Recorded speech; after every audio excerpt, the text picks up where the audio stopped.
हमारे दुख, निराशा और परेशानी की वजह क्या है? क्या कभी आपने इस प्रश्न के बारे में सोचा है? हमारे दुख, हमारी निराशा और हमारी मुश्किलों की सबसे बड़ी वजह है हम दूसरों की खुशियां, दूसरों की सफलता और दूसरों के जीवन की तरफ देखते रहते हैं। हमें लगता है कि दूसरे बहुत खुश हैं और हम बहुत दुखी। हम दूसरे को देखकर सोचते हैं कि दूसरा बहुत सफल है और हम उतने सफल क्यों नहीं। यही तुलना हम जिंदगी भर करके निराशा और दुख में डूबे रहते हैं। जरा पीछे मुड़कर तो देखिए, प्राइमरी स्कूल से लेकर कॉलेज तक हम हमेशा क्लास में नंबर 1 आने वाले छात्र को देखते रहे, दुखी होते रहे, निराश होते रहे कि हम नंबर 1 क्यों नहीं हुए। कॉलेज के बाद जब नौकरी की बारी आई तब हम ये सोचकर निराश हुए, दुखी हुए कि हम दूसरों के बराबर सफल क्यों नहीं। हमारे पास दूसरों की जैसी कार क्यों नहीं, दूसरों का जैसा बड़ा घर क्यों नहीं।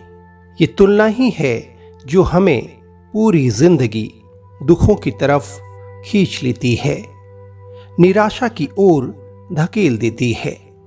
अगर यह तुलना ना हो तो हम खुश रह सकते हैं। हमारे दुखों और हमारी निराशा की सबसे बड़ी वजह है हम खुद को स्वीकार ही नहीं करते। हम हमेशा दूसरों की जैसे बनना चाहते हैं। आज मैं आपके लिए लेकर आया हूं महात्मा बुद्ध की एक प्रेरक कहानी जो आपको जीने का नया मंत्र देगी।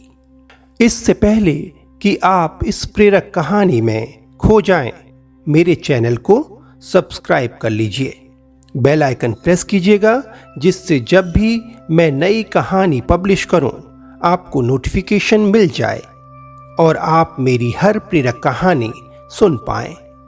तो शुरू करता हूं जीवन में बदलाव लाने वाली ये प्रेरक कहानी।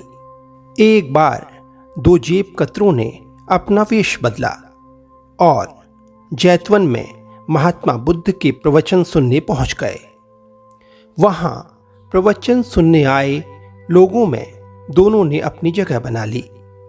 उनमें से एक जेब कतरा बुद्ध की बातें ध्यान से सुनने लगा।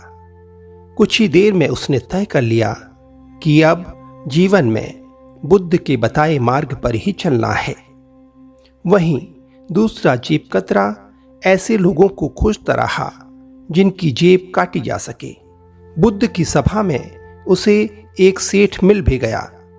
सेठ के वस्त्र रत्न जड़ित थे। दूसरे जेब कतरे ने सेठ के कपड़ों में से रत्न और सोना काट कर निकाल लिया। उसे लेकर वह बाजार में गया और बेच आया। बेचने से उसे जो पैसे मिले उससे उसने रात में एक से बढ़कर एक पकवान बनाए। वहीं दूसरा जेब कतरा सुधर चुका था, मगर उसके घर में पैसों की कमी थी। उस रात उसके घर में साधारण सा भोजन भी नहीं बन पाया। उसने रात भूखे रहकर काटी। सुबह हुई तो चोरी करने वाले जेब कतरे ने अपने मित्र का बहुत मजाक उड़ाया। वह बोला, तुम तो खुद को बहुत महान समझते हो, अब कहां गई तुम्हारी सारी महानता। तुम अपने लिए भोजन का भी इंतजाम नहीं कर पाए। सुधर चुके चोर ने सोचा कि काम तो इसने गलत किया, पर अच्छे अच्छे पकवान इसी ने खाए। वह वापस महात्मा बुद्ध के पास जैतवन पहुंचा। उन्हें पूरी बात बताते हुए पूछा, भगवान, मैं उसकी तरह क्यों नहीं सोच पाता? वैसा सोचता तो शायद मैं आज सुखी होता। बुद्ध बोले, तुम जैसे हो वैसा खुद को स्वीकार करो, यही सबसे बड़ी बुद्धिमानी है।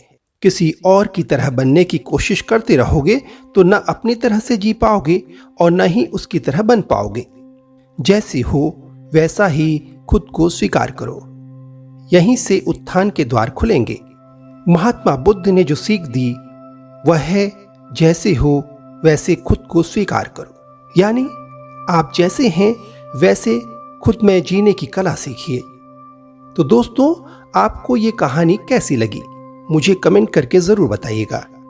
अगर आपको ये कहानी पसंद आई है तो आप इस कहानी को अपने परिवार और दोस्तों के साथ शेयर करिएगा, जिससे आपके जरिए आपके करीबी लोगों की जिंदगी में सकारात्मकता बढ़े, पॉजिटिविटी बढ़े। दोस्तों, इस वीडियो में इतना ही। जल्द मिलूंगा एक नई और प्रेरक कहानी के साथ। आखिर में आपसे कहूंगा, मेरे चैनल को सब्सक्राइब कर लीजिए, बेल आइकन को प्रेस कीजिएगा, जिससे जब भी नई कहानी शेयर करूं आपको नोटिफिकेशन मिल जाए। तो मिलता हूं जल्द, तब तक के लिए खुश रहिए, मस्त रहिए। जीवन में निराशा को घर मत बनाने देना। नमस्कार, गुड बाय।